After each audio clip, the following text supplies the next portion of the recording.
Estaba de pie al final de la cena de despedida tras mi examen estatal de medicina. La copa de champán temblaba en mi mano cuando la voz de mi madre, Berbel Lieberman, cortó la celebración como una navaja. Sinceramente, hubiéramos preferido que nunca hubieras nacido. Todo el restaurante se quedó en silencio. Los 27 años de ser la decepción de la familia se cristalizaron en ese único momento. Mi padre, Get Lieberman, asintió con la cabeza. Mis hermanos Tillman y Bennett sonrieron. Dejé mi copa, los miré a todos y dije las palabras que lo cambiarían todo. Considérenme inexistente. Vivan sus vidas como si nunca hubiera existido una hija llamada Maja. La mesa quedó en silencio. Oí el tintineo de los cubiertos en la cocina, el suave jazz de fondo, los latidos de mi propio corazón. El tenedor de mi tía Sabine chocó contra su plato. Los ojos de mi prima, ella se abrieron de par en par por la sorpresa. El tío Franz miraba alternativamente a mi madre y a mí como si estuviera observando un accidente de coche a cámara lenta. Mi madre, Berbel, soltó esa risa despectiva que ya había oído 1000 veces. No seas tan dramática, Maja. Siéntate. Hizo un gesto con la mano como si espantara a una mosca. Como si toda mi existencia fuera solo una molestia que podía apartar. Pero no me senté, me quedé allí de pie y sentí como algo se movía dentro de mí.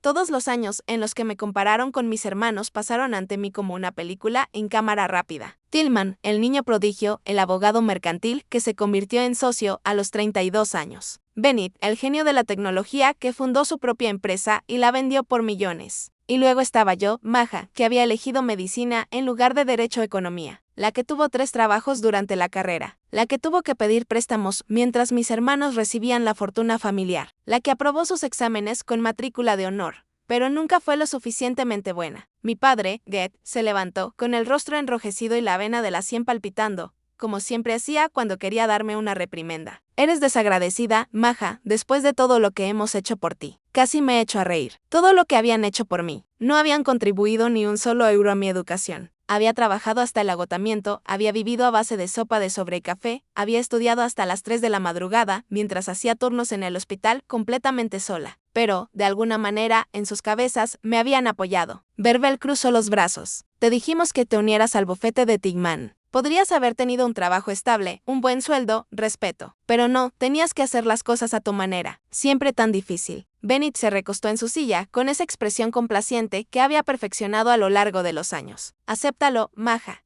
Siempre ha sido el caso socialmente más difícil de esta familia. Todos tenemos que compensar tus defectos. En ese momento, algo se rompió dentro de mí, o tal vez se curó. Todavía no estoy segura de cuál de las dos cosas. Alcé la mano y abrí el collar heredado de mi familia que llevaba puesto. Mi abuela Doris me lo había regalado cuando terminé la universidad, aunque mi madre había dicho que debía dárselo a un nieto más digno. El oro estaba frío en la palma de mi mano. Lo dejé con cuidado sobre el mantel blanco, justo al lado de mi siena intacta. Luego me quité la pulsera que mi padre me había regalado cuando terminé la universidad. El grabado decía, para nuestra hija. La dejé junto al collar. ¿Qué estás haciendo? La voz de Berbel tenía ahora un tono agudo. Los miré a todos. Tillman con su traje caro, Bennett con su reloj de diseño, mis padres con su mejor ropa de club. Y no sentí más que claridad. Dijeron que desearían que nunca hubiera nacido. Voy a cumplir vuestro deseo, a partir de este momento no tendréis una hija llamada Maja. Para vosotros, yo no existo. Vivid vuestra vida como queráis, sin mí. Mi amiga Annika me agarró del brazo. Maja, espera. Le apreté la mano. Está bien, te lo prometo. Y lo extraño era que, lo decía en serio. Salí del restaurante sin mirar atrás. No corrí, no lloré. Simplemente seguí caminando paso a paso. Pasé junto a las mesas de los comensales sorprendidos. Salí por la recepción al aire fresco de la noche. Mi coche estaba aparcado a 3 calles de distancia. Llegué hasta allí antes de que mis manos empezaran a temblar tanto que apenas podía meter la llave en el contacto. Conduje hasta mi departamento, un pequeño estudio cuyo contrato de alquiler había firmado 3 semanas antes. Mi puesto de médico asistente en la clínica Saint Elizabeth debía comenzar en 3 semanas. Todo estaba planeado. Por fin todo encajaba. Me senté en mi sofá de segunda mano y saqué mi celular. Bloqueé el número de mi madre, luego el de mi padre, luego el de Tillman y Bennett. Revisé mis redes sociales y también los bloqueé allí. Luego abrí mi correo electrónico y escribí un único mensaje a los 4. Deseaban que nunca hubiera nacido. Su deseo se ha cumplido. Ya no existo para ustedes. No me contacten. No busquen contacto conmigo. Hemos terminado. Presioné enviar. Enijé y sentí como un peso se me quitaba de encima. Incluso sonreí. Por primera vez en toda mi vida, me sentí libre. Esa sensación duró exactamente 4 horas. Mi teléfono empezó a vibrar. No eran ellos, estaban bloqueados, sino todos los demás. La tía Sabine llamó 2 veces. La prima ella envió 7 mensajes de texto. El tío Franz dejó un mensaje de voz. Parientes, de los que no había sabido nada en años, de repente tenían mi número. Todos los mensajes eran variaciones del mismo tema. ¿Qué ha pasado? Tu madre está muy enfadada. ¿Podemos hablar? Las familias no deberían discutir así. Pero entonces llamó la abuela Doris. Tenía 81 años y era más perspicaz que la mayoría de las personas que tenían la mitad de su edad. Maja, cariño, me he enterado de lo que ha pasado. Bien hecho. Casi se me cae el teléfono. ¿Qué? He dicho que bien hecho. He visto cómo tu madre te ha tratado como basura toda tu vida. Ya era hora de que alguien le plantara cara. ¿Estás bien? Entonces empecé a llorar de verdad. Creo que sí, abuela. Llámame si necesitas cualquier cosa. Cualquier cosa. Lo digo en serio. Hablamos durante 1 hora. Me contó que ya había llamado a Verbel y le había dicho que se avergonzaba de ella. Eso me hizo sentir un poco mejor, un poco menos sola. Pero entonces mi amiga Nika me envió un mensaje de texto. Maja, tu madre está intentando contactar contigo a través de mí. Me ha enviado un mensaje para que te lo dé. ¿Quieres leerlo? ¿Qué dice? Le pregunté. Dice que, si no te disculpas y regresas, habrá consecuencias. Me quedé mirando el mensaje durante un buen rato. Sin disculpas, sin arrepentimiento, una amenaza, consecuencias. Respondí, dile que he dicho que no. Y Anika, por favor, no me reenvíes más mensajes de ella. No lo haré. Estoy aquí para ti si me necesitas. Te quiero. Apagué mi celular y me fui a la cama. Por primera vez en meses, dormí toda la noche sin pesadillas en las que decepcionaba a mi familia. 3 días después, me desperté con una notificación de correo electrónico en mi computadora portátil. La remitente era la doctora Petre Huffman, directora de formación de médicos residentes en la clínica St. Elizabeth. El asunto decía, urgente, tenemos que hablar sobre su puesto de médico asistente. Sentí un nudo en el estómago y se me enfriaron las manos. Lo abrí con dedos temblorosos. Estimado Lieberman, póngase en contacto con mi oficina lo antes posible para concertar una reunión antes de su fecha de inicio. Hemos tenido conocimiento de un asunto que requiere ser discutido. Dra. Petre Huffman. Lo leí 3 veces. Cada vez, la palabra asunto parecía cobrar más importancia y resultar más amenazadora. ¿Qué asunto? ¿Qué podía haber pasado? Había presentado toda la documentación, cumplido todos los requisitos, hecho todo lo necesario. Llamé a la oficina nada más abrir. La secretaria, que siempre había sido amable, sonaba fría. La Dra. Huffman puede recibirla esta tarde a las 2. Por favor, sea puntual. Llegué 45 minutos antes a la clínica St. Elizabeth.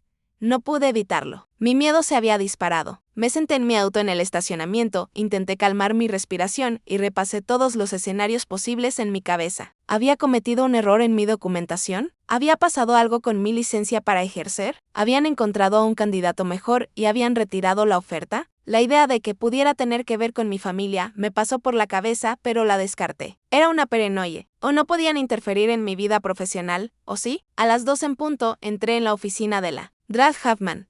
Era una mujer de unos 50 años con el cabello gris recogido en un moño pulcro y ojos penetrantes que probablemente lo habían visto todo en sus 30 años de carrera médica. Me indicó que me sentara en la silla frente a su escritorio. Gracias por venir tan rápido, Maja. Su voz era profesional, pero percibí algo en ella. ¿Preocupación? ¿Decepción? No sabría decirlo. Por supuesto, su correo electrónico decía que había un asunto que discutir. Abrió una carpeta que tenía sobre el escritorio y sacó varias hojas de papel. En los últimos días hemos recibido algunos mensajes que han suscitado inquietud entre la dirección de nuestra clínica. Mi corazón comenzó a latir con fuerza. ¿Qué tipo de mensajes? Correos electrónicos anónimos y llamadas a nuestro consejo de administración. Varias personas han expresado su preocupación por su carácter, su estabilidad y su idoneidad para soportar la presión de un puesto de médico asistente. Sentí como si me hubieran dado un puñetazo en el estómago. ¿Qué? Eso no es cierto. ¿Quién ha dicho eso? La Dra. Huffman deslizó los papeles por su escritorio. Son copias impresas de los correos electrónicos que hemos recibido. Describen un incidente ocurrido en una cena pública en la que, supuestamente, usted sufrió un colapso. Según estos informes, usted tiró joyas, gritó insultos obscenos a sus familiares y salió corriendo en un estado de ira que los testigos describieron como inestable. Me quedé mirando las palabras en el papel. La cena de despedida. Pero eso no había sucedido. Eso no había sucedido en absoluto. Dra. Huffman, eso no es cierto. Nada de eso es cierto. Mi voz temblaba. Sí, hubo un incidente en mi cena de despedida, pero no fue así. Mi familia me dijo algo increíblemente hiriente y yo, con calma, me quité algunas joyas que me habían regalado y me fui. No tiré nada, no grité, simplemente me fui. Ella me miró a la cara. ¿Hay alguien que pueda confirmar su versión de los hechos? Sí, mi amiga Nika estaba allí. Varios de mis compañeros de curso estaban allí. Al menos una docena de testigos vieron exactamente lo que pasó. Las palabras brotaban ahora rápidamente de mi boca. Drag Huffman, creo que mi familia está detrás de estas quejas. Esa noche tuvimos una discusión y rompí el contacto con ellos. Creo que están tratando de castigarme. Ella se quedó en silencio durante un largo momento. Maja, quiero creerle, su testimonio hasta ahora ha sido inigualable. Sus profesores hablan muy bien de usted. Sus rotaciones clínicas han sido excelentes, pero lo veía venir. La dirección del hospital está preocupada. Les preocupa el drama, la inestabilidad familiar que podría afectar a su rendimiento. Varios miembros del Consejo de Administración están presionando para que le retiren el puesto. No podía respirar. Toda mi carrera, todo por lo que había trabajado, se desmoronaba ante mis ojos. Por favor, no lo haga. Puedo demostrar lo que realmente pasó. Puedo pedir a mis amigos que envíen declaraciones. Puedo demostrarles que estas quejas son falsas. El Dr. Huffman asintió lentamente. He defendido su caso, Maja.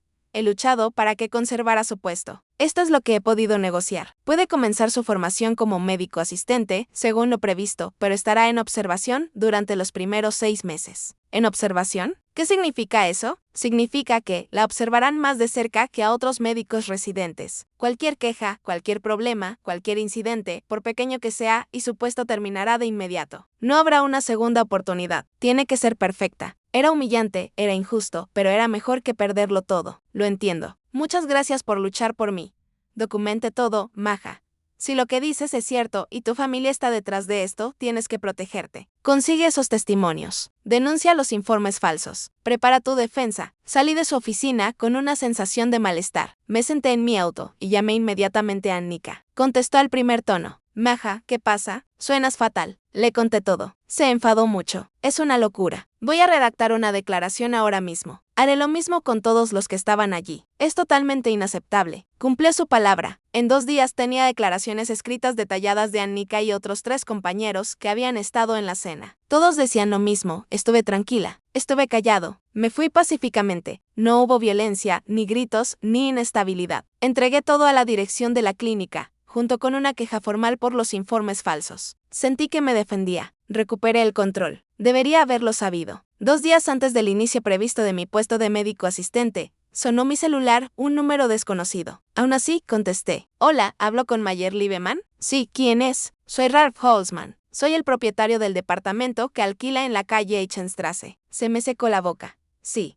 Le llamo para informarle de que su contrato de alquiler se rescinde con efecto inmediato. Ya he alquilado la unidad a otra persona. Tiene 72 horas para desalojar la vivienda. ¿Qué?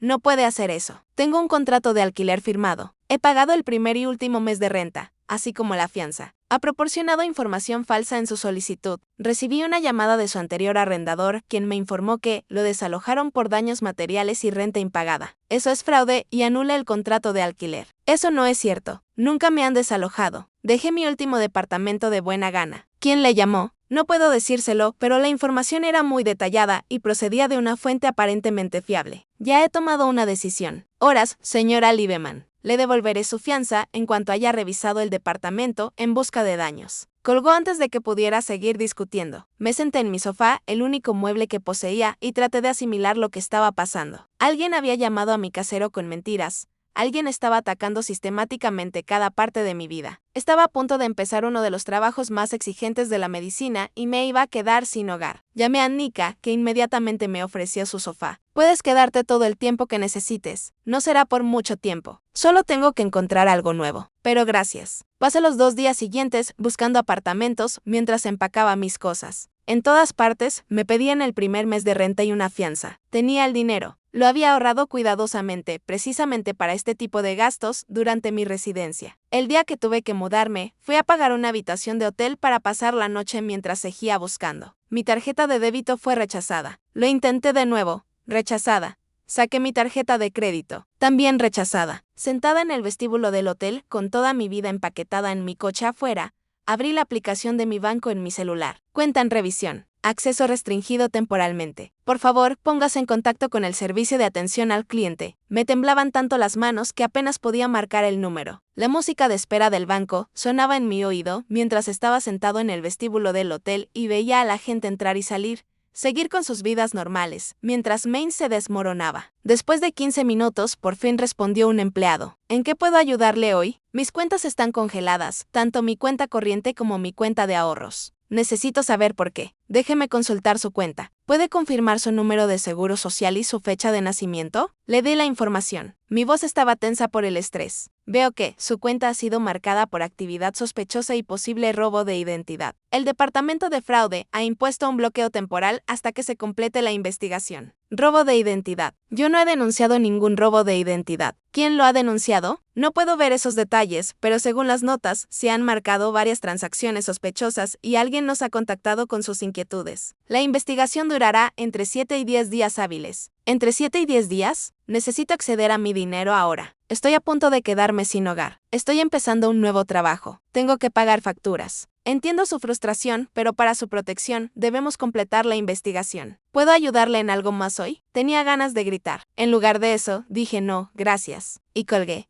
Revisé mi cartera. Euros en efectivo. Eso era todo. Eso era todo a lo que tenía acceso en el mundo. Tenía 12 euros en mi cuenta de ahorros, que había acumulado durante años de duro trabajo en varios empleos. Dinero que necesitaba para el alquiler, la comida, la gasolina. Para todo lo que necesitaría durante mi formación como médico asistente. Cuando trabajaría 80 horas a la semana y apenas sobreviviría y no podía tocarlo. Mi puesto de médico asistente comenzaba en 2 días. 2 días. Necesitaba ropa de trabajo, un estetoscopio, zapatos cómodos. Necesitaba un lugar donde vivir. Tenía que comer y solo tenía 63 euros. Volví a llamar a Annika. Contestó de inmediato. ¿Qué pasa ahora? Mis cuentas bancarias están congeladas. Alguien ha denunciado actividades sospechosas y robo de identidad. No puedo acceder a mi dinero. Dios mío. Maja. Está bien. Está bien. Mi sofá es tuyo, en serio, todo el tiempo que lo necesites. Lo resolveremos. Conduje aturdida hasta el departamento de Annika. Vivía en un pequeño departamento de 2 habitaciones con su amiga Lena. Me dieron la bienvenida. Me ayudaron a llevar mis cajas y Annika me dejó sentarme y comer algo, mientras Lena preparaba el sofá con mantas y almohadas. Me siento como una carga, dije. No lo eres. Eres mi amiga y estás pasando por algo terrible. Déjanos ayudarte. Esa noche denuncié el fraude al banco. Presenté una denuncia policial por acoso. Intenté averiguar quién había creado los informes falsos sobre mis cuentas. Pero todo era anónimo, imposible de rastrear, hecho de forma profesional. A la mañana siguiente, sonó mi teléfono. No reconocí el número, pero algo me hizo contestar. Maja, soy Tillman. Se me heló la sangre. ¿Cómo has conseguido este número? Eso no importa. Te llamo porque ya ha durado demasiado. No tengo nada que decirte. Solo escucha un momento. Todo esto puede terminar. Los problemas con tu puesto de médico asistente, las dificultades con tu departamento, tus cuentas bancarias, todo. Mamá y papá solo quieren una disculpa. Ahí estaba, la confirmación. Ellos estaban detrás de todo. Una disculpa. Me reí, sonó amargo, incluso a mis propios oídos. ¿Por qué? Por defenderme, por poner límites, por avergonzarlos en público, por montar una escena. Quieren que publiques en las redes sociales que fallaste y fuiste irrespetuoso. Quieren que vengas a la comida del domingo y te disculpes ante toda la familia. Eso es todo. Eso es todo lo que se necesita para que esto termine. Eres abogado, Tillman. Sabes que lo que describes es acoso y chantaje. Es ilegal. Su voz se volvió fría. Demuéstralo. Todas estas quejas son anónimas.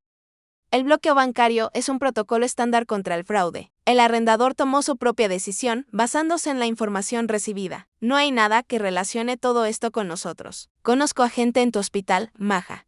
Conozco a gente en tu banco. Conozco a gente en todas partes. Nuestra familia tiene conexiones que ni siquiera puedes imaginar. Estás haciendo esto mucho más difícil de lo que debería ser. Somos una familia. De todos modos, al final vendrás arrastrándote. ¿Por qué no te lo pones fácil? Algo se rompió dentro de mí. Prefiero perderlo todo antes que daros esa satisfacción. No vuelvas a contactar conmigo. Colgué y bloqueé el número inmediatamente. Luego me quedé allí sentada, temblando. La adrenalina recorría mi cuerpo. Annika salió de su habitación. ¿Quién era? Mi hermano. Ha confirmado lo que ya sabíamos. Ellos están detrás de todo. Deberíamos ir a la policía. Pero tiene razón. No hay pruebas. Todo es anónimo, todos son indicios, y él es un abogado con contactos. Yo no soy nadie. No eres nadie. Pronto serás la Drag Mayer Lieberman y serás increíble. Quería creerla, de verdad que sí. Al día siguiente comenzó mi formación como médico asistente. Me puse el único conjunto profesional que tenía y que aún parecía decente. Llevaba mis viejas tenis porque no podía permitirme zapatos nuevos. Conduje con un cuarto del tanque de gasolina a la clínica Saint Elizabeth porque no podía repostar. Y a pesar de todo, aunque estaba agotado, estresado y asustado, me presenté. Completé mi orientación. Conocí a mis colegas. Trabajé mi primer turno en la sala de emergencias y lo hice bien. Lo hice realmente bien. El médico jefe responsable, el doctor Marcus Richter, incluso me llevó aparte para decirme que había hecho un excelente trabajo con un paciente difícil. Por un momento sentí esperanza. Quizás podría sobrevivir a esto. Quizás podría luchar y salir adelante. Durante mi pausa para comer, revisé mi celular. Había un mensaje de la secretaria de la Dra. Hoffman. La Dra. Hoffman necesita hablar con usted inmediatamente en su oficina. Se me revolvió el estómago. Fui a su oficina con las piernas temblorosas. La Dra. Hoffman parecía agotada. Maja, lo siento. He luchado por usted. De verdad. ¿Qué ha pasado? El hospital ha recibido esta mañana una carta anónima. En ella se afirma que usted falsificó parte de sus estudios de medicina. En concreto, se afirma que plagió datos de un proyecto de investigación de su tercer año. Me mareé. Eso no es cierto. Nada de eso es cierto. Lo sé, o al menos eso creo. Pero la dirección del hospital no tiene otra opción. Tenemos que iniciar una investigación y hasta que esta concluya, queda suspendida del programa de residencia con efecto inmediato. ¿Suspendida? ¿Por cuánto tiempo? No lo sé. Podrían ser semanas. Podría ser más tiempo. Lo siento mucho, Maja.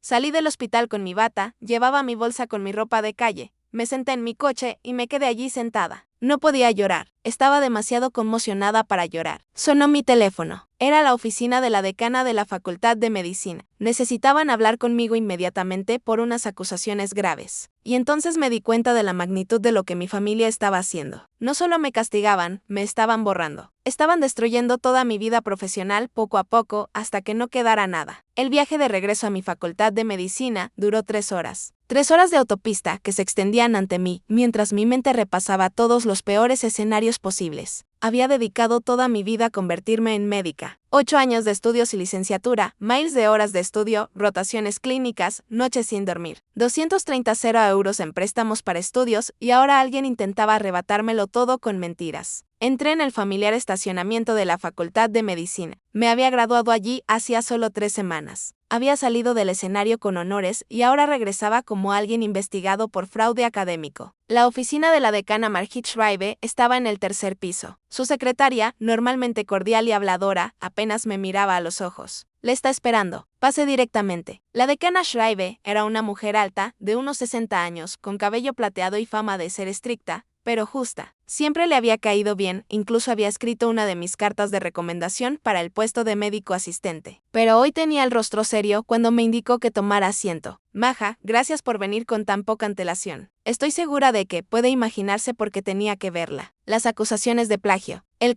Schreiber. Le juro que no hay nada de cierto en ello. Nunca falsificaría datos ni plagiaría el trabajo de otra persona. Nunca abrió un expediente que tenía sobre su escritorio. Alguien nos ha enviado acusaciones muy detalladas. Nos han enviado una supuesta correspondencia por correo electrónico entre usted y una compañera de trabajo en la que se habla de la divulgación inapropiada de datos de investigación. Los correos electrónicos son de su tercer año y se refieren al proyecto de investigación cardiológica en el que trabajó con el profesor Dr. Fass. ¿Puedo verlos? Le dio la vuelta a los papeles. Eché un vistazo a los correos electrónicos impresos. Parecían auténticos. Tenían mi dirección de correo electrónico, la dirección de correo electrónico de mi compañera Hannah, marcas de tiempo, todo. Pero yo nunca había enviado esos correos electrónicos. Nunca había tenido esas conversaciones con Hannah.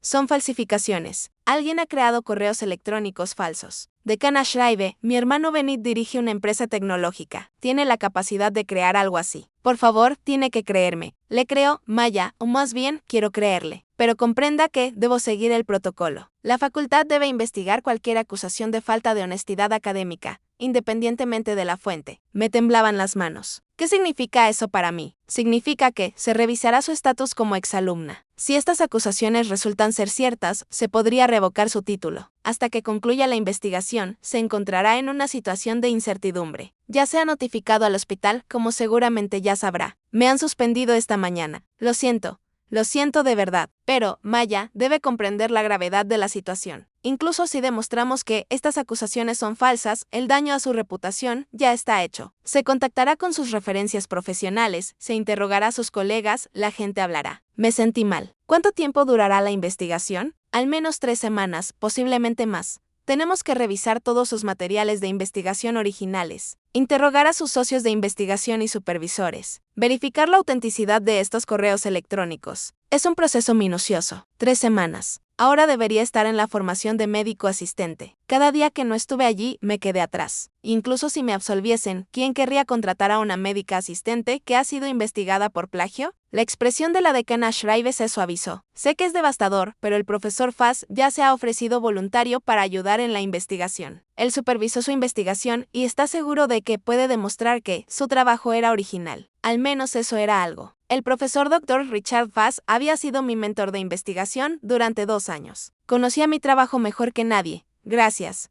Le agradezco que me lo diga. Salí de la facultad de medicina con una sensación de lección aprendida. Mi celular no dejaba de vibrar. Miré las notificaciones, mensajes de antiguos compañeros que preguntaban si los rumores eran ciertos, correos electrónicos de colegas médicos con los que había trabajado, expresando su preocupación. Incluso un mensaje de voz de un hospital al que había solicitado un puesto de médico residente el año pasado. Retiraron su oferta en firme. Los rumores se propagaban rápidamente. En la comunidad médica, la reputación lo era todo y la mía se estaba destrozando en tiempo real. Volví al departamento de Annika. Era temprano por la tarde y ella estaba en su propio puesto de médico residente. Lena estaba en el trabajo. Tenía el departamento para mí sola. Me senté en su sofá con mi computadora portátil y hice algo que probablemente no debería haber hecho. Me busqué en Google. El primer resultado fue mi perfil profesional de LinkedIn. El segundo fue el anuncio de mi examen. El tercero fue una publicación en un foro para estudiantes de medicina. El hilo se titulaba «¿Alguien sabe qué le pasó a Maja Lieberman?». Hice clic en él, a pesar de saber que no debía hacerlo. Los comentarios me revolvió el estómago. He oído que plagió su trabajo de investigación. Mis amigos de la clínica St. Elizabeth dijeron que la suspendieron de su puesto de médica asistente el primer día. ¿No tuvo una crisis nerviosa en su cena de despedida? Siempre me pareció algo inestable, demasiado intensa. Gente que ni siquiera me conocía discutía sobre mi vida, mi carácter, mi carrera, y cada comentario me hacía parecer peor. Cerré la computadora portátil y me cubrí la cara con las manos. Por primera vez desde aquella cena, me permití llorar de verdad. No eran lágrimas silenciosas, sino el tipo de sollozos que sacuden todo el cuerpo. Lloré por la carrera que había perdido, por la reputación que había quedado destruida, por los 8 años de trabajo que se habían esfumado, por el futuro que había planeado y que se había desmoronado. Cuando Annika llegó a casa esa noche, me encontró todavía en el sofá, agotada de llorar. ¡Ay, Maja! Se sentó y me abrazó. ¿Qué ha pasado hoy? Le conté todo. La reunión con la decana Schreiber, los correos electrónicos falsos, la investigación, los rumores en internet. Cuando terminé, estaba furiosa. Esto es una locura. Tenemos que defendernos. Tenemos que descubrir lo que están haciendo.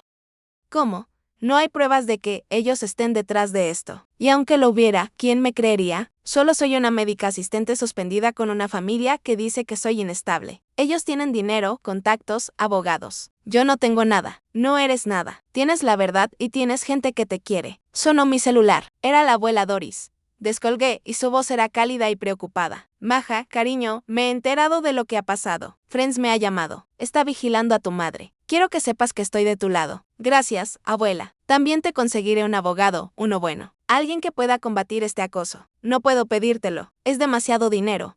No se pide. Te lo ofrezco y no quiero discusiones. Verbel es mi hija, pero lo que está haciendo está mal. Alguien tiene que detenerla. Por primera vez en todo el día, sentí una pequeña chispa de esperanza. En 2 días, estaba sentada en la oficina de Carla Jensen, una perspicaz abogada de unos 50 años especializada en casos de acoso y difamación. Doris la había contratado y pagaba sus honorarios. Carla escuchó toda mi historia y tomó notas. Cuando terminé, se recostó en su silla. Es un claro caso de acoso. El problema es demostrar quién está detrás. Todo se ha hecho de forma anónima o a través de terceros. Pero podemos empezar a preparar un caso. Solicitaremos una orden de restricción basada en el patrón de comportamiento. Documentaremos cada incidente y estaremos preparados por si comete algún desliz y deja pruebas. ¿Qué pasa con la investigación por plagio? Eso es más complicado. Su facultad de medicina debe seguir su propio proceso. Pero puedo ayudarle a preparar su defensa. ¿Tiene sus materiales de investigación originales? Todo hago copias de seguridad de todo. Bien, tenemos que demostrar que esos correos electrónicos son falsos. Eso significa contratar a un perito técnico para que los examine. Conozco a alguien que puede ayudar. Por primera vez en semanas, sentí que tenía a alguien de mi lado que sabía cómo defenderse. Pero entonces, como todo lo demás en mi vida últimamente, las cosas empeoraron. El investigador de Carlos descubrió que mis cuentas bancarias no solo habían sido congeladas. Antes de que se produjera el bloqueo, alguien había iniciado transferencias electrónicas desde mis cuentas. Faltaban 9,000 euros. ¿Cómo es posible? Yo no autoricé ninguna transferencia. Alguien tenía la información de sus cuentas y los datos de seguridad. Las transferencias se realizaron en pequeñas cantidades a lo largo de varios días para evitar que se activaran las alertas de fraude. Luego, ellos mismos denunciaron las actividades sospechosas para borrar sus huellas. ¿Podré recuperarlo? En algún momento tendrán que presentar reclamaciones por fraude al banco y su tramitación tardará entre 30 y 60 días. Entre 30 y 60 días. Me alegraría seguir teniendo una carrera para entonces. A pesar de todo, hubo una buena noticia. El profesor Fast trabajó rápido. En una semana había recopilado todo mi material de investigación original,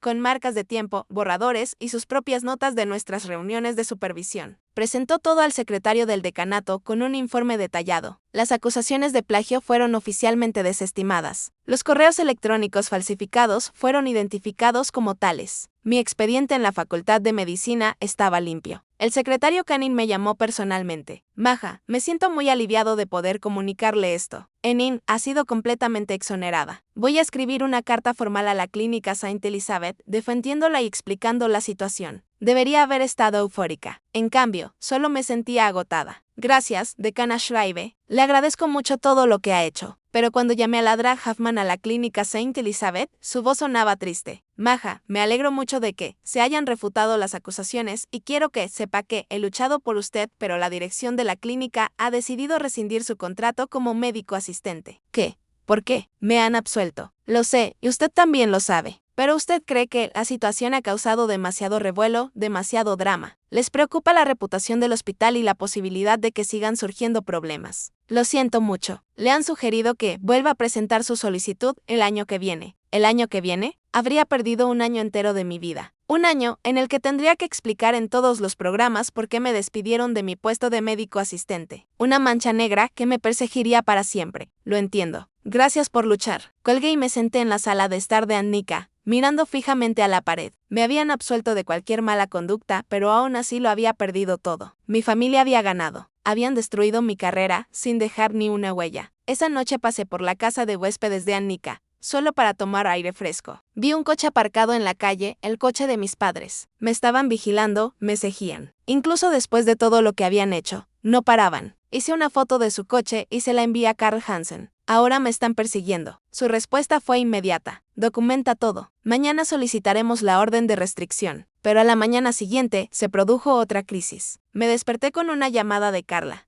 Maja, tengo que decirte algo. Tus padres te demandan por difamación y daño emocional. Me incorporé tan rápido que me mareé. ¿Me demandan por qué? La voz de Carla era tranquila, pero podía oír la ira que había debajo. Afirman que tu correo electrónico, en el que rompías el contacto, y las cosas que le has contado a la familia extendida sobre ellos, son difamación. Dicen que has dañado su reputación en la comunidad y les has causado daño emocional. Piden 50-0. Es una locura. He dicho la verdad. No he mentido en nada. Lo sé, y la verdad es una defensa absoluta contra la difamación. Pero la defensa contra esta demanda costará dinero. Honorarios de abogados, costas judiciales, interrogatorios de testigos. Estamos hablando de entre 15-0 y 20-0 euros. Aunque ganemos. No tengo ese dinero. No tengo dinero en absoluto. Tu abuela está dispuesta a hacerse cargo. Ya he hablado con ella esta mañana. Me sentía como si me estuviera ahogando en un océano de deudas y obligaciones. Doris ya había pagado a mi abogada. Ahora tendría que pagar para defenderme contra mis propios padres. Era humillante. La audiencia para la demanda está fijada para dentro de 6 semanas, continuó Carla. Tu hermano Tigman los representa. Por supuesto que lo hacía. Tigman tenía contactos en todo el sistema judicial. Esto se pondría feo. Colgué el teléfono y miré el reloj. Eran las 7:30 de la mañana. Annika ya se había ido al hospital. Lena estaba en el trabajo. Estaba solo en su departamento. Sin trabajo, bajo observación, demandado y en bancarrota. Me vestí y fui a mi auto. Tenía que ir a algún lugar, no importaba dónde, solo para despejar mi mente. Pero cuando llegué a la entrada, mi coche ya no estaba. Recorrí la calle de arriba abajo pensando que quizá lo había aparcado en otro sitio y lo había olvidado, pero no, mi coche definitivamente había desaparecido. Llamé al número de emergencias no policial. Tengo que denunciar el robo de un vehículo. La empleada tomó mis datos. Efectivamente, señora, su vehículo ha sido remolcado esta mañana desde esta dirección. Se denunció como abandonado. ¿Abandonado? Lo conduje ayer. Está registrado, asegurado, todo. Tiene que ponerse en contacto con la empresa de grúas. Ellos hicieron el informe, me dieron el número y llamé. La empresa de grúas quería 375 euros para liberar mi coche. Tenía 11 euros en mi cartera. Volví al departamento de Annika y me quedé parada en la sala. No tenía coche, ni dinero, ni trabajo, ni carrera. Tenía una demanda pendiente y mi familia seguía ahí fuera, siguiéndome atacando, encontrando nuevas formas de destruirme. Sonó mi teléfono, era Doris. Abuela, ya no puedo aceptar tu dinero. Esto es una locura. Eres mi nieta y lo que hace Barbel es insoportable. Yo también lo pagaré. Dame el número. Abuela. Maja, déjame ayudarte, por favor. Tengo más dinero del que podría gastar jamás y quiero utilizarlo para protegerte. Es importante para mí. Su voz se quebró un poco al decir la última frase. Me di cuenta de que no se trataba solo de mí. Se trataba de que veía a su propia hija convertirse en un monstruo y trataba de compensarlo. Está bien, gracias. Pagó a la empresa de grúas y Annika me llevó a recoger mi coche. Cuando salimos del depósito de grúas, vi el coche de mi padre aparcado en la calle. Nos estaban observando. Querían que supiera que estaban mirando. Durante los días siguientes, Cla trabajó para solicitar una orden de restricción. Documentamos cada incidente de acoso, cada informe falso, cada ataque a mi vida. Preparó un caso completo. La audiencia para la orden de restricción estaba programada para la semana siguiente, pero 3 días antes recibí una llamada del tío Friends. Maja, tienes que ir al hospital. Tu abuela ha tenido un derrame cerebral. Todo se detuvo. ¿Está bien? Está estable. Se recuperará, pero era grave. Está en el Margen Hospital. Fui allí inmediatamente. Doris estaba en la unidad de cuidados intensivos, conectada a monitores, pero despierta. Cuando me vio, intentó sonreír. No te atrevas a sentirte culpable por esto, dijo. Sus palabras eran ligeras, indistintas, pero comprensibles. Soy mayor. Estas cosas pasan, pero yo me sentía culpable. El estrés de todo, la discusión con Barbel, los litigios legales, todo eso le había pasado factura. Me quedé con ella durante horas. El tío Friends llegó al atardecer. Me llevó aparte al pasillo. Barbel ya está tomando medidas, me dijo en voz baja. Esta mañana ha solicitado la tutela de emergencia para Doris. Afirma que mamá es incapaz de actuar y que ya no puede tomar sus propias decisiones. Ha sufrido un derrame cerebral, pero está lúcida. Habla, está consciente. Lo sé, pero Barbel está tratando de obtener el control de las finanzas de mamá. Si lo consigue, eso significará que no habrá más dinero para tu defensa legal. Sentí que iba a vomitar. ¿Puede hacerlo? Lo está intentando, pero yo lo estoy impugnando. Al igual que otros miembros de la familia. No la dejaremos hacerlo. La semana siguiente se convirtió en un caos de visitas al hospital, reuniones con abogados y pura supervivencia. Encontré un trabajo a tiempo parcial como asesora médica para una empresa de salud. No era un puesto de médico asistente, pero pagaba las cuentas y aprovechaba mis conocimientos médicos. Trabajaba 40 horas a la semana, mientras lidiaba con abogados y citas en la corte. Finalmente se celebró la audiencia para la orden de restricción. Carla presentó todas nuestras pruebas. El patrón de acoso, los informes falsos, la vigilancia, los ataques financieros. La jueza escuchó con atención. Barbel se hizo la víctima. Lloró en el estrado y habló de lo mucho que extrañaba a su hija, de lo preocupada que estaba por mí, de cómo solo quería reunir a su familia. Fue una actuación digna de un premio, pero Carla fue mejor. Presentó registros telefónicos que mostraban cuántas veces habían intentado ponerse en contacto conmigo después de que les pidiera que dejaran de hacerlo. Mostró fotos de su coche frente a la casa de Annika. Hizo que Annika y otros testigos declararan sobre el acoso. La jueza dictó una orden de alejamiento provisional. Barbel y Get tenían que mantenerse a 100 metros de mí. No podían ponerse en contacto conmigo ni directamente ni a través de terceros. Cualquier incumplimiento daría lugar a su detención. Barbel perdió los nervios en la sala del tribunal. Se levantó y empezó a gritar que yo era una desagradecida, que había destruido a su familia, que había puesto a todos en su contra. La jueza la amenazó con acusarla de desacato al tribunal. Era la primera vez que veía a mi madre realmente fuera de sí y me di cuenta de algo. Ya no tenía el control. Había perdido el control y eso la asustaba más que nada. La solicitud de tutela para Doris fue denegada. Los médicos confirmaron que era competente para tomar sus propias decisiones. Doris se recuperó bien del derrame cerebral y fue dada de alta en un centro de rehabilitación. Y entonces ocurrió algo sorprendente. Carla presentó una contrademanda contra mis padres por acoso, hostigamiento y perjuicio malicioso a mi carrera y mis finanzas. Con todas las pruebas documentadas, tenía un caso sólido. Tigman se retiró discretamente como su abogado. Algo sobre posibles violaciones éticas. Berbel y Get tuvieron que contratar a un nuevo abogado y este les aconsejó que retiraran la demanda por difamación contra mí. La demanda fue desestimada. Por primera vez en meses pude respirar aliviada. Seguía sin tener un puesto de médico asistente. Seguía teniendo deudas enormes y una reputación dañada. Pero los ataques activos habían cesado. La orden de restricción estaba en vigor. La demanda había desaparecido. Mi banco finalmente concluyó su investigación por fraude y recuperó la mayor parte de mi dinero robado. No todo, pero lo suficiente para volver a tener un colchón. Seguí trabajando como consultora en el sector sanitario. Empecé una terapia para procesar todo lo que había pasado. Comencé el largo y lento trabajo de reconstruir mi vida. Y entonces, 2 meses después de que todo se derrumbara, recibí un correo electrónico que lo cambió todo. Estimada Drad Lieberman, espero que se encuentre bien. Mi nombre es Drad Sarah Keller y soy la directora de formación de médicos residentes en el Northwest Clinicum de Hamburgo. Recientemente me enteré de su situación por la Drad Petre Hoffman, a quien le pareció terrible cómo terminaron las cosas en la clínica Saint Elizabeth.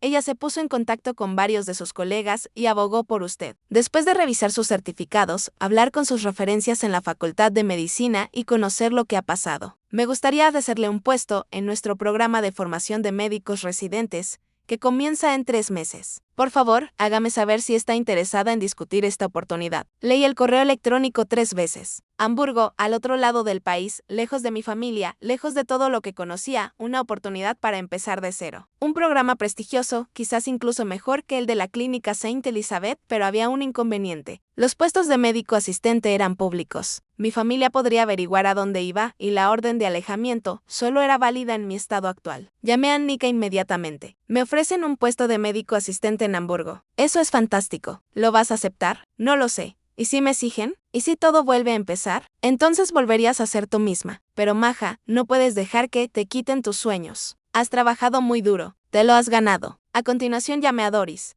Se estaba recuperando bien en casa y su voz sonaba fuerte. Acepta, me dijo con decisión. Acepta y no mires atrás. Berbel ya no puede hacerte daño. La orden de alejamiento, la demanda fallida. Friends y yo vigilamos cada uno de sus pasos. Ella sabe que la ha perdido. Ve y sé médica, cariño. Ese era tu destino. Lo pensé durante 2 días y luego acepté. 2 semanas antes de mudarme a Hamburgo, llegó un paquete al departamento de Annika. Estaba dirigido a mí, sin remitente. Dentro había el collar heredado de la familia, que había dejado sobre la mesa en la cena de despedida y una nota escrita a mano por mi madre. Siempre has tomado lo que no te pertenece. No te lo mereces. Vas a fracasar. Me quedé mirando la nota durante un buen rato. La antigua Maja se habría asustado, se habría cuestionado a sí misma, se habría preguntado si tal vez tenía razón, pero yo ya no era esa persona. Había pasado por demasiado. Había sobrevivido a demasiado. Volví a guardar el collar en la caja y la guardé en mi trastero. No lo necesitaba. No necesitaba nada de ellos y entonces empecé a hacer las maletas para Hamburgo. La llamada llegó cuando estaba en medio de la mudanza a Hamburgo. Otra vez un número desconocido, pero algo me dijo que contestara. Maja, soy tu tío Friends.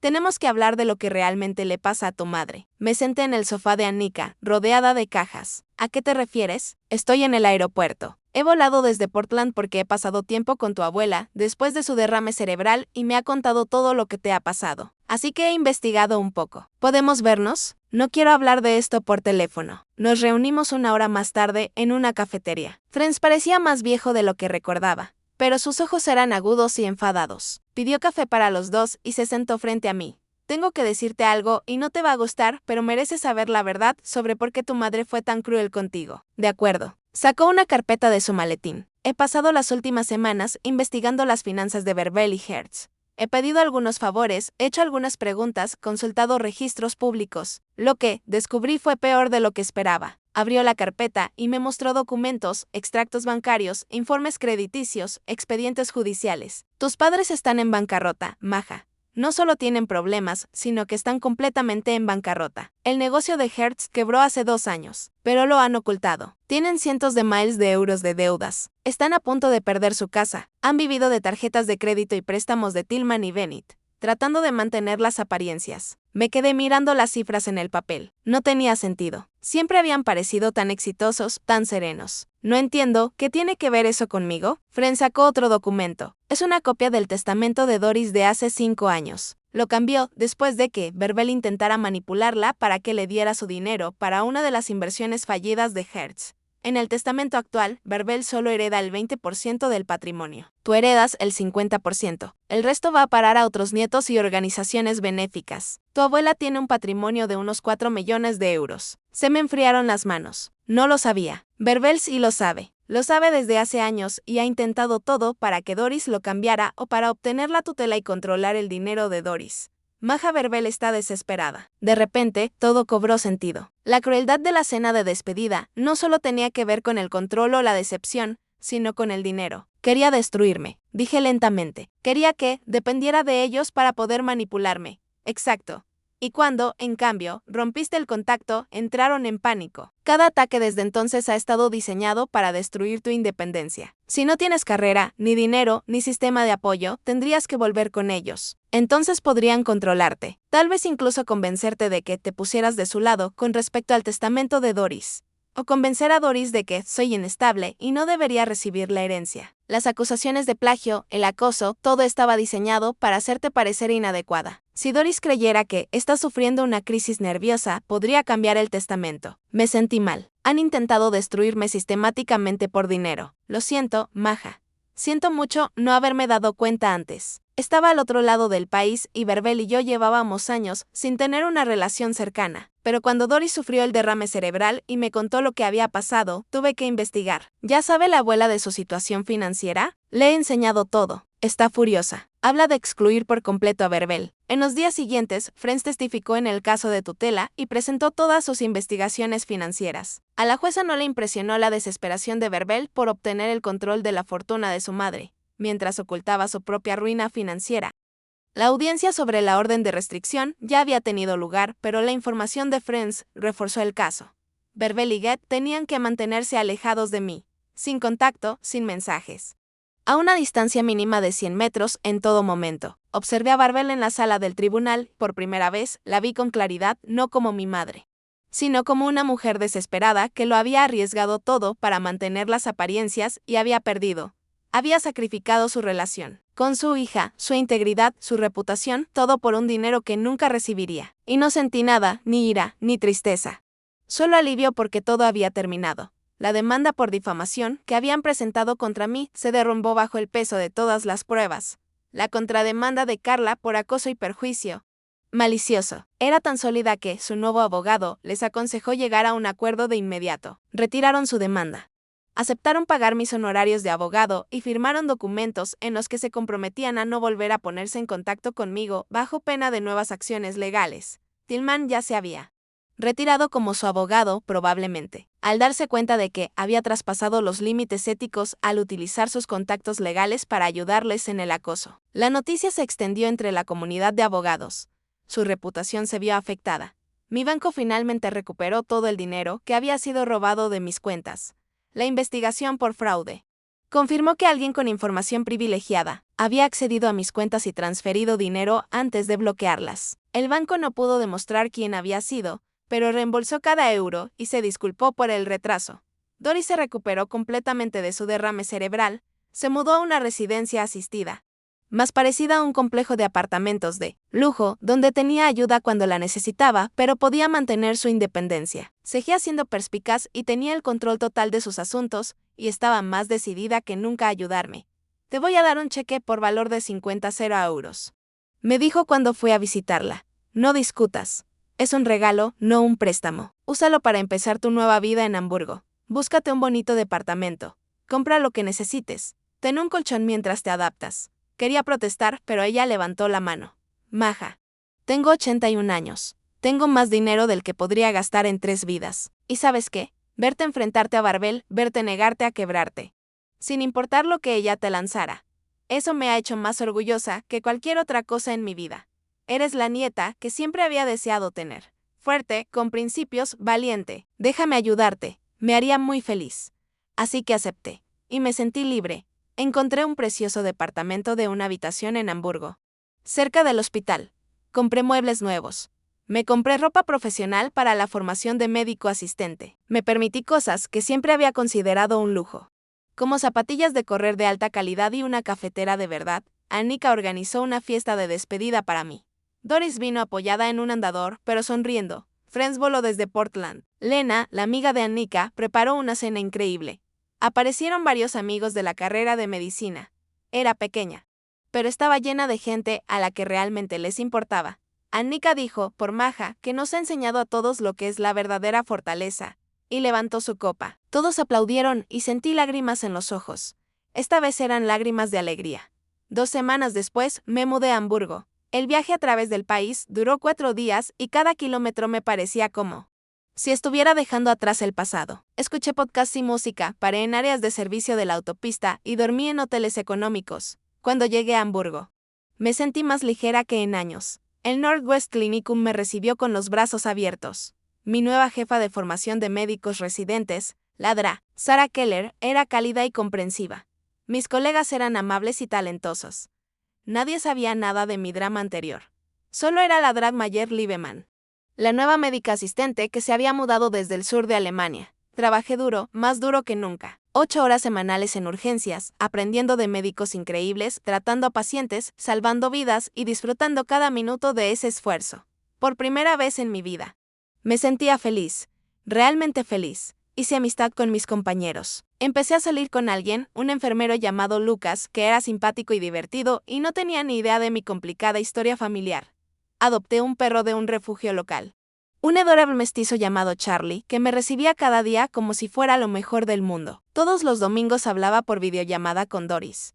Hablaba con Friends con regularidad. Annika me visitó 2 veces durante el primer año y exploramos Hamburgo como turistas. Iba a terapia todas las semanas para procesar el trauma de lo que mi familia había hecho. Mi terapeuta me ayudó a comprender que romper el contacto no era cruel.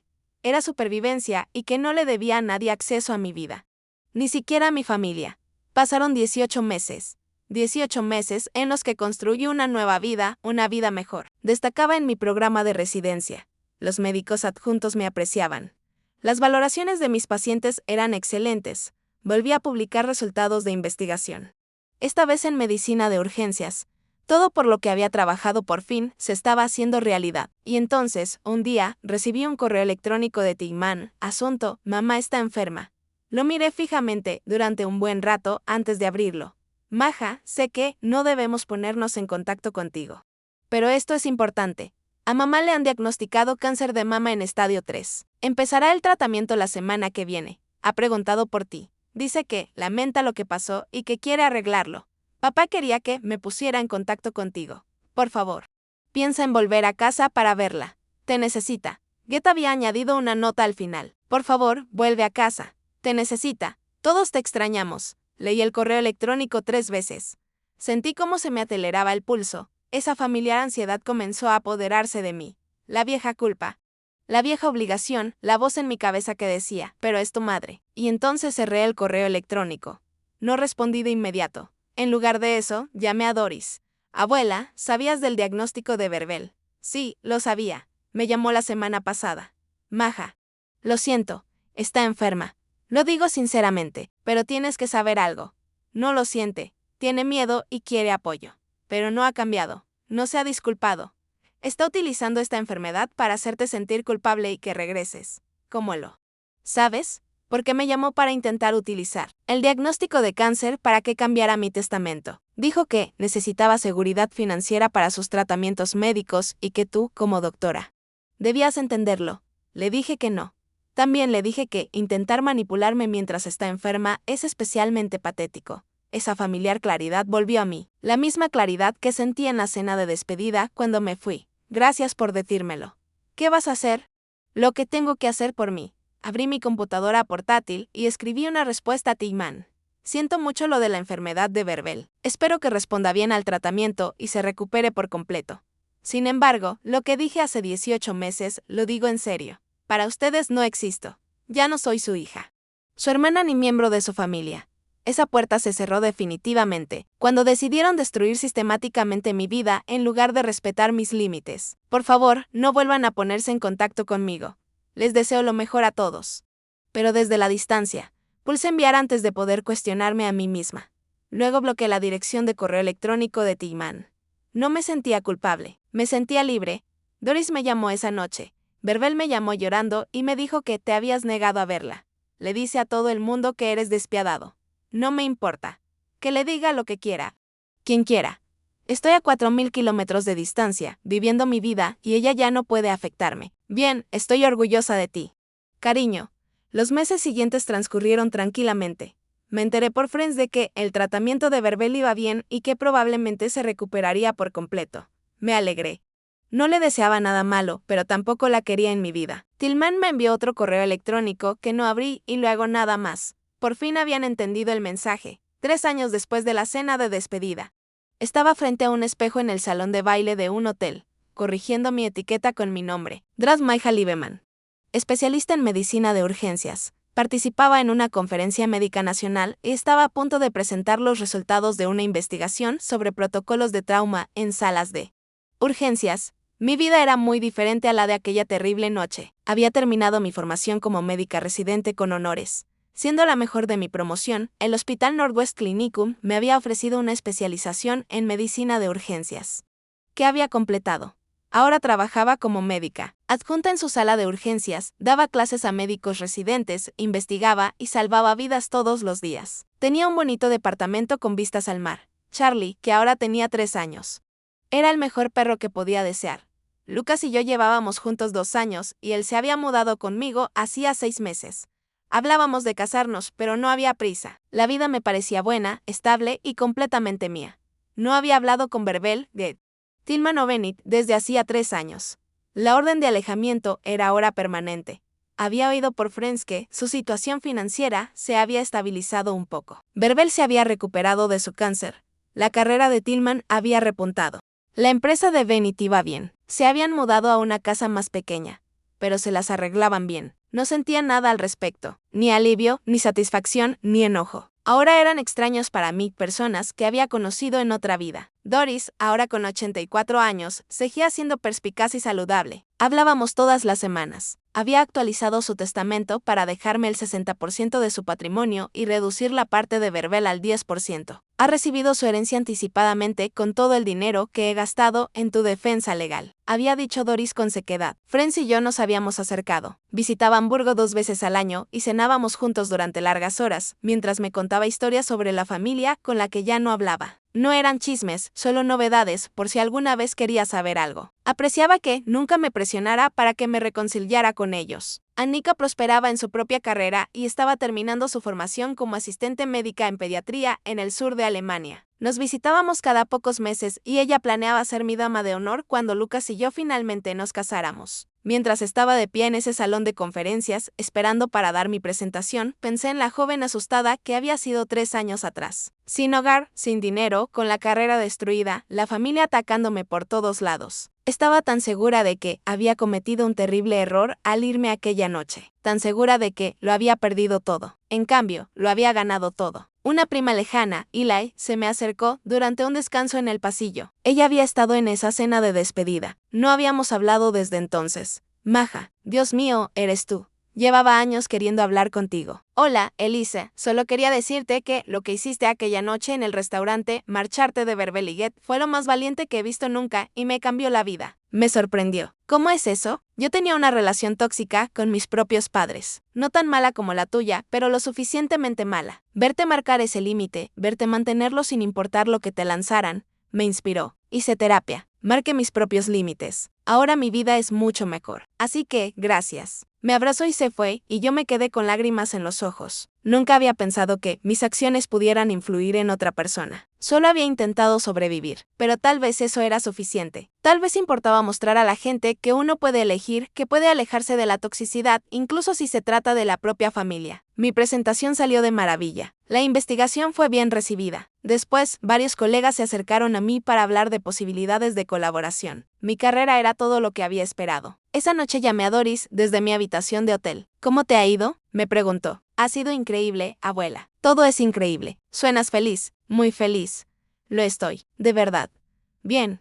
Te lo mereces, cariño. Después de todo lo que has pasado, te mereces toda la felicidad del mundo. Unos meses más tarde, Friends me contó que Verbel había preguntado por mí, no había intentado ponerse en contacto conmigo, solo había preguntado si estaba bien, si era feliz. Al parecer, su cáncer le había hecho reflexionar sobre su vida y se había dado cuenta de lo que había perdido. pero era demasiado tarde. Algunos puentes, una vez quemados, no se pueden reconstruir, y yo estaba de acuerdo con eso. Había aprendido algo decisivo con todo eso. La familia no es solo la sangre. La familia es quien está ahí para ti, quien te apoya, quien te ama incondicionalmente. Doris, Annika, Friends, Lucas, mis colegas, mis amigos, ellos eran ahora mi familia. Ellos me habían elegido y yo los había elegido a ellos. 6 meses después, en una tranquila mañana de domingo, estaba sentada con Lucas y Charlie en mi departamento, tomando café y leyendo el periódico. Sonó mi teléfono. Doris, buenos días, abuela. Buenos días, cariño. Tengo noticias. Verbel se puso en contacto conmigo ayer. Quería que te preguntara si estarías dispuesta a hablar con ella. Lo pensé. 3 años y medio de silencio, 3 años y medio de paz. No, no quiero hablar con ella. Soy feliz, abuela. Por fin soy completamente feliz. Y volver a abrir esa puerta, aunque fuera solo un poco, pondría en peligro todo lo que he construido. Me imaginé lo que dirías. Y creo que tienes razón. No le debes nada, Maja. Ni tu tiempo, ni tu perdón, ni tu presencia. Le has dado 27 años. Es más que suficiente. Gracias por entenderlo. Siempre, cariño, siempre. Unas semanas más tarde, me preparaba para ir al trabajo cuando vi mi reflejo en el espejo. Llevaba mi estetoscopio colgado al cuello y el pelo recogido. Tenía el mismo aspecto de siempre, una exitosa médico de urgencias en la cima de su profesión. Alrededor del cuello llevaba el collar heredado de mi familia. Doris me lo había regalado para siempre después de que Verbel lo reclamara. Era de tu madre, me había dicho Doris.